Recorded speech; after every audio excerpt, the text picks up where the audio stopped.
Hi friends, welcome to Aari Creatives. Free online silk thread jewelry making class la இன்னைக்கு நாம பார்க்க போறது Zardozi bangles. வாங்க இந்த Zardozi bangles எப்படி பண்ணலாம்னு பார்க்கலாம். இன்னைக்கு free online silk thread jewelry making classல நாம பார்க்க போறது silk thread bangles using Zardozi use பண்ணி நாம வந்து bangles மேக் பண்ண போறோம். இதுதான் அந்த Zardozi. இதுலயே நிறைய டைப் உண்டு. நாம இந்த டைப் சின்ன டைப் தான் நம்ம வந்து யூஸ் பண்றோம். கோல்டன் கலர் Zardozi எடுத்திருக்கேன். அப்புறம் குந்தன்ஸ் நம்ம வந்து வெறும் Zardozi மட்டும் வச்சு டிசைன் பண்ண போறது கிடையாது. கண்டிப்பா சைடுல வந்து டிசைனுக்கு குந்தன்ஸ் யூஸ் பண்ணிக்கலாம். அப்புறம் நம்ம வந்து பேங்கிள்ஸ் எடுக்கணும். பேங்கிள்ஸ் வந்து நீங்க 2 கட் பேங்கிள் இல்ல சிங்கிள் கட் பேங்கிள் கூட எடுத்துக்கலாம். நான் இன்னைக்கு 2 கட் பேங்கிள் எடுத்துக்கிறேன். அப்புறம் சில்க் த்ரெட் உங்களுக்கு வந்து வெண்டாஸ் வந்து நீங்க வந்து வாங்கியிருப்பீங்கல்ல சில்க் த்ரெட். ஸோ அந்த சில்க் த்ரெட்ல உங்களுக்கு என்ன கலர் சில்க் த்ரெட் வேணுமோ அதை நீங்க வந்து யூஸ் பண்ணிக்கலாம். அப்புறம் ஃபேப்ரிக் க்ளூ கண்டிப்பா நம்ம வந்து இந்த Zardoziய பேங்கிள்ஸ்ல வந்து பேஸ்ட் பண்றதுக்கு ஃபேப்ரிக் க்ளூ தான் யூஸ் பண்ணணும். B7000 யூஸ் பண்ணக்கூடாது. குந்தன்ஸ் பேஸ்ட் பண்றதுக்கு நீங்க B7000 யூஸ் பண்ணிக்கலாம். பட் இந்த Zardoziக்கு நம்ம ஃபேப்ரிக் க்ளூ தான் யூஸ் பண்ணணும். அப்புறம் கட்டர் யூஸ் பண்ணணும். அப்புறம் ஸ்கேல் வந்து எதுக்குன்னா நம்மளோட இந்த Zardoziயோட மெஷர்மெண்ட்ஸ் எடுக்கிறதுக்கு ஸ்கேல் யூஸ் பண்ணி நம்ம வந்து மெஷர்மெண்ட்ஸ் எடுத்து நம்ம வந்து பேஸ்ட் பண்ணணும். எல்லாமே ஈக்குவலா இருந்தாதான் பார்க்கிறதுக்கு நல்லா இருக்கும். ஸோ அதுக்காண்டி நம்ம வந்து ஸ்கேல் எடுத்துக்கிறோம். ஃபர்ஸ்ட் நாம பேங்கிள்ஸ் வந்து ரேப் பண்ணிக்கலாம். ஸோ நம்ம வந்து பேங்கிள்ஸ்ல நான் 2 கட் சொல்லியிருந்தேன். 2 கட்ல ஃபிளாட் பேங்கிள் எடுத்திருக்கேன்.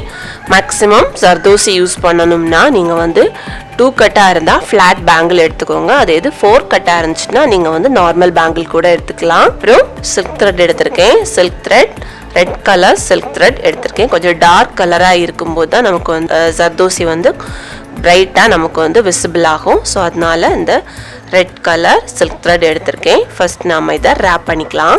பாருங்க நான் 33 strands ஆஃப் சில்க் த்ரெட் வந்து ரேப் பண்ணி எடுத்து வச்சிருக்கேன். இதை நாம இந்த பேங்கிள்ல நம்ம வந்து ரேப் பண்ணிக்கலாம். ஆல்ரெடி கம் போட்டு பேஸ்ட் பண்ணி வச்சிருக்கேன். கொஞ்சம் ட்ரை ஆகவும் செஞ்சாச்சு.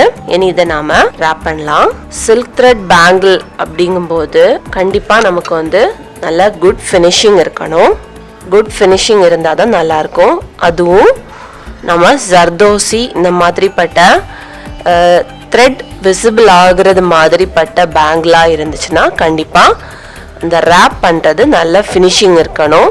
ஸோ நல்ல ப்ராப்பராக கேர் எடுத்து நம்ம வந்து இதை ரேப் பண்ணணும். ஓவர்லாப்பிங் இல்லாமல் இருக்கணும். அதே மாதிரி கேப்பும் இருக்கக்கூடாது. ரெண்டையும் நம்ம வந்து கான்சென்ட்ரேட் பண்ணிக்கணும்.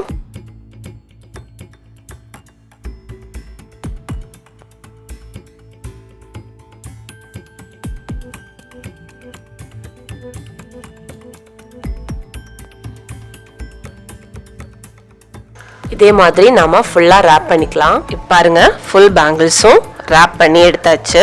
அடுத்தது Zardozi நாம எப்பவுமே எப்படி எடுக்கணும்னா சிங்கிளா எடுக்கணும். Zardoziயை நாம லீவ்ஸ்க்கு ஸ்டெம் போர்ஷன் மாதிரி நம்ம வந்து யூஸ் பண்ணும்போது அதை வந்து ஸ்ட்ரைட் ஸ்டெம்மா எடுக்கலாம். அப்படி இல்லைன்னா எலாங்கேட்டட் சி வந்து இந்த மாதிரி இருக்கும். இதை வந்து எலாங்கேட் பண்ணி இந்த மாதிரி கர்வ் மாதிரி நம்ம வந்து பெண்ட் பண்ணி போடுற மாதிரி நம்ம வந்து Zardozi யூஸ் பண்ணலாம். இதுக்கு ரெண்டு பக்கத்துலேயும் நம்ம லீவ்ஸ் போடுற மாதிரி இருக்கும். இதுக்கு நாம் குந்தன்ஸ் யூஸ் பண்ணிக்கலாம். அதே மாதிரி இந்த பக்கமும் அப்படித்தான் லீவ்ஸ். இப்படி நம்ம வந்து ஸ்ட்ரைட் ஸ்டெம்னா இந்த மாதிரி லீவ்ஸ் இருக்கும். அதே இது எலாங்கேட்டட் சி டைப்பாக இருந்துச்சுன்னா இந்த மாதிரி நம்ம வந்து லீவ்ஸ்க்கு குந்தன்ஸ் யூஸ் பண்ணிக்கலாம். அதே மாதிரி எப்போவுமே நம்ம வந்து பேங்கிள்ஸில் ஒரு ஃப்ளவர் இருக்குன்னா அந்த ஃப்ளவரை வந்து டைரக்ஷன் ஃப்ளவரை பார்த்து தான் நமக்கு வந்து லீவ்ஸ் இருக்க மாதிரி நம்ம வந்து வைக்கணும். இங்கேருந்து இப்படி வருதுன்னா இங்கேருந்து இப்படி இதில் ஃப்ளவருக்கு நம்ம ஏதாவது குந்தன்ஸ் யூஸ் பண்ணிக்கலாம். டைரக்ஷன் மேக்ஸிமம் வந்து ஃப்ளவர் டைரக்ஷனை பார்த்து இருக்கிற மாதிரி 2 லீவ்ஸும் கொடுக்கலாம். அப்படி இல்லைன்னா நம்ம வந்து கண்டினியூஸாகவும் கொடுக்கலாம். மேக்ஸிமம் நமக்கு இந்த மாதிரி தான் இருக்கும். அதே மாதிரி இந்த Zardozi வந்து நம்ம வந்து ரொம்ப லென்த்தியாக யூஸ் பண்ணோம்னா நமக்கு வந்து அதை விட்டுரும். நம்ம க்ளூ வச்சு பேஸ்ட் பண்ணும்போது Zardozi வந்து காஞ்ச பிறகும் விடறதுக்கு சான்ஸ் இருக்குது. ஸோ அதனால 2 to 2.5 சென்டிமீட்டர் நம்ம வந்து மினிமம் லென்த் இருக்க மாதிரி பார்த்துக்கலாம். 2 சென்டிமீட்டர் மினிமம் வச்சுக்கோங்க, 2.5 சென்டிமீட்டர் மேக்ஸிமம் வச்சுக்கோங்க. 3 வரைக்கும் நீங்கள் வைக்கலாம், அதுக்கு மேலே வைக்காதீங்க, அது வந்து விட்டுரும். ஃபர்ஸ்ட் நாம சர்தோசி கட் பண்ணிக்கலாம். இப்போ நான் இதில் ஒரு 2.5 சென்டிமீட்டர் இருக்கிறது மாதிரி கட் பண்ணி எடுக்க போகிறேன். ஸ்கேல் வச்சு ஸ்கேலுக்கு மேலே நம்மளோட ஜர்தோசியை வச்சுக்கலாம். வச்சுட்டு நம்ம இதை கட் பண்ணி எடுத்துக்கலாம்.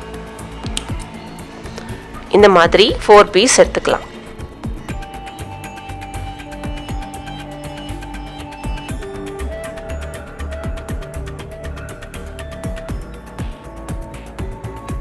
இதை பாருங்க, இதே மாதிரி நம்ம வந்து பேஸ்ட் பண்ணணும். இப்போ இந்த பக்கத்தில் நான் செஞ்சு காட்டுறேன்.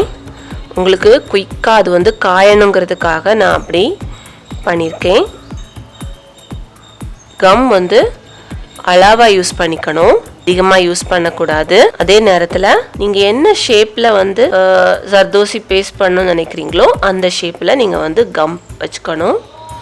மேக்ஸிமம் இந்த மாதிரிப்பட்ட ஒர்க்ஸுக்கு நீங்கள் வந்து நியூ கம் யூஸ் பண்ணிக்கோங்க. அதாவது ஃபேப்ரிக் க்ளூ நம்ம யூஸ் பண்ணுவோம்ல, புதுசாக யூஸ் பண்ணிங்கன்னா நாசல் வந்து நல்லாயிருக்கும். க்ளூ அப்ளை பண்ணிவிட்டு அதுக்கு மேலே ஜர்தோசியை இந்த மாதிரி ஃபஸ்ட்டு லைட்டாக வைக்கணும். வச்சுட்டு ஒரு ப்ரெஸ் கொடுத்துட்டிங்கன்னா இந்த மாதிரி அதில் பேஸ்ட் ஆயிரும். பாருங்கள், இந்த மாதிரி இருக்கும். இந்த மாதிரி நம்ம வந்து பேஸ்ட் பண்ண பிறகு ரொம்ப நம்ம வந்து டிப் பண்ண வேண்டாம், லைட்டாக ப்ரெஸ் பண்ணி விட்டால் போதும். அதே மாதிரி இப்போ இது வந்து க்ளூக்குள்ளாடி இது வந்து இம்ப்ரெஸ் ஆயிடுச்சு, இந்த பக்கம் வெளியே நிற்குது. ஸோ அதனால் இந்த எண்டில் மட்டும் லைட்டாக நம்ம வந்து ஒரு ட்ராப் ஃபேப்ரிக் க்ளூ வச்சுக்கலாம். இது எதுக்குன்னா நமக்கு வந்து ட்ரெஸ்ஸில் ஏதாச்சும் பிடிச்சி இழுத்துறாமல் இருக்குது. ஏன்னா வந்து ஜர்தோசிங்கிறது ஸ்ப்ரிங் மாதிரி இருக்கும், லைட்டாக ஏதாவது பிடிச்சி இழுத்தாலும் வந்துடும். ஸோ அந்த மாதிரி வராமல் இருக்கணுங்கிறதுக்காக இதுக்கு மேலே நம்ம வந்து க்ளூ அப்ளை பண்ணியிருக்கோம். ஸோ இந்த மாதிரி நீங்கள் வந்து எண்டில் க்ளூ அப்ளை பண்ணிக்கோங்க. மேக்ஸிமம் நம்ம இந்த ஜர்தோசி ஒர்க் எல்லாமே இன்சைடில் இருக்கிறது மாதிரி பார்த்துக்கோங்க. சைடில் இருக்கிற மாதிரி இருந்தால் நல்லா பிடிச்சி இழுக்கும்.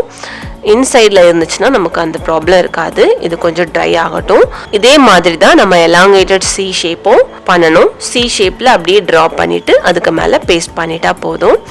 இனி இதில் ஒரு ஃப்ளவருக்கு நம்ம வந்து ஸ்டோன் பேஸ்ட் பண்ணிக்கலாம். எல்லோ கலர் ஸ்டோன் எடுத்திருக்கேன். ஸோ அதை இதில் பேஸ்ட் பண்ணிக்கலாம். ஸோ இது ஒரு ஃப்ளவர் மாதிரி நம்ம இதை டிசைன் பண்ணியிருக்கோம். இது வந்து 2 கட் பேங்கிள்ங்கிறதுனால நமக்கு வந்து ஸ்டோன்ஸ் யூஸ் பண்ணி நம்ம வந்து ஃப்ளவர் யூஸ் பண்ண முடியாது. ஸோ அதனால இந்த மாதிரி சின்னதாக பண்ணிக்கலாம்.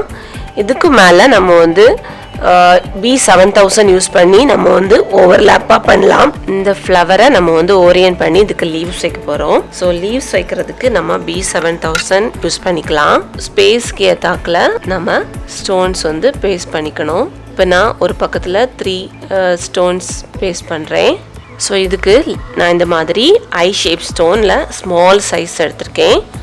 ஸோ அதை இந்த கம்முக்கு மேலே நம்ம பேஸ்ட் பண்ணிக்கலாம். அழகா லீஃப் பேட்டர்ன்லேயே நம்ம இதை பேஸ்ட் பண்ணணும்.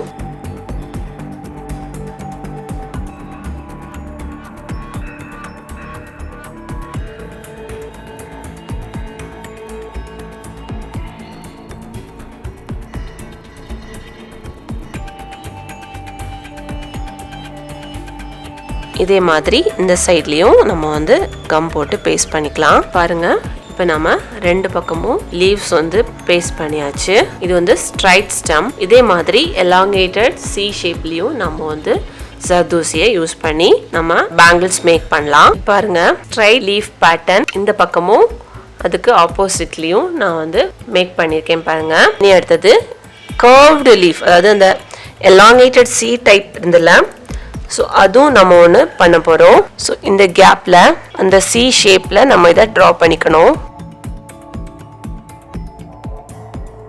இந்த மாதிரி ட்ரா பண்ணிட்டு இதை வந்து பேஸ்ட் பண்ணும்போது ஃபர்ஸ்ட் இனிஷியலா ஒரு பிளேஸ்ல மட்டும் இந்த மாதிரி பேஸ்ட் பண்ணிக்கணும். பேஸ்ட் பண்ணிட்டு அப்ப நமக்கு இந்த மாதிரி இருக்கும். இனி இதை நாம கர்வா வளைச்சி பேஸ்ட் பண்ண போறோம். ஸோ ஸ்டார்டிங் பிளேஸை மட்டும் நம்ம ஹேண்ட் வச்சு இந்த மாதிரி ப்ரெஸ் பண்ணிக்கணும். ப்ரெஸ் பண்ணிட்டு இந்த மாதிரி லைட் பெண்ட் பண்ணி கொடுத்தோம்னா இது வந்து கரெக்டா வந்துடும். இப்போ பாருங்க இது ஓரளவு அதே ஷேப்ல அப்படியே நிக்குது.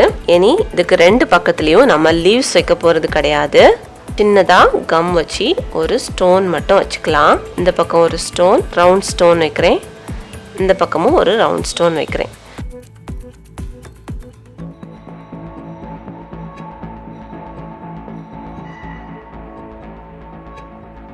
பாருங்க நம்ம ஃபுல் ஒர்க்கும் ஃபினிஷ் பண்ணிட்டோம். பாருங்க நம்மளோட சர்தோசி பேங்கிள் இந்த மாதிரி இருக்குன்னு. இது இன்னும் நல்லா ட்ரை ஆன பிறகு இன்னும் சூப்பரா இருக்கும்.